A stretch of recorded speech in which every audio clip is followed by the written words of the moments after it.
68 anos.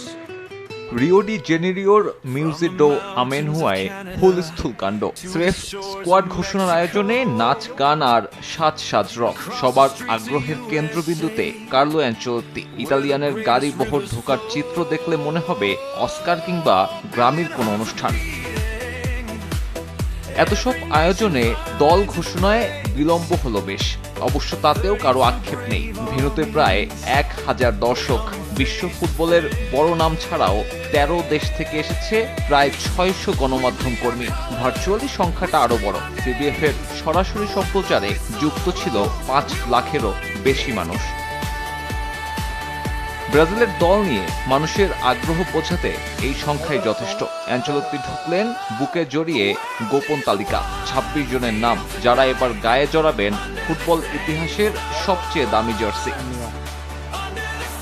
নির্ধারিত সময়ের ঘন্টা দুয়েক পরে মঞ্চে আসেন ব্রাজিলিয়ান বস। সময় নেননি খুব বেশি। সংক্ষিপ্ত বক্তব্য শেষে ব্রাজিলের বিশ্বকাপ স্কোয়াড বলতে গিয়ে কিছুটা আবেগতাড়িত হন। গোলপোস্টের নিচে যথারীতি অ্যালিসন, বিকল্প হিসেবে এডারসন আর গ্রেমিওর ওয়েবারটন। রক্ষণের নেতৃত্বে অভিজ্ঞ মার্কিনহোস। তার সাথে আর্সেনালের গ্যাব্রিয়েলের মতো বড় নাম আছেন দানিলো, আলেক্সান্দ্রো কিংবা লিও পেরেইরা। 5 মিডফিল্ডার আছে 26 জনের তালিকায়। ক্যাসিমেরোর সঙ্গী ব্রুনো গিমারেস, ফ্যাবিনহো আর লুকাস পাকেতা। ডিফেন্সিভ অ্যাবিলিটিকেই বেশি প্রাধান্য দিয়েছেন কার্লো। আরাধ্যের প্রশ্নের উত্তর মেলে একেবারে শেষ দিকে।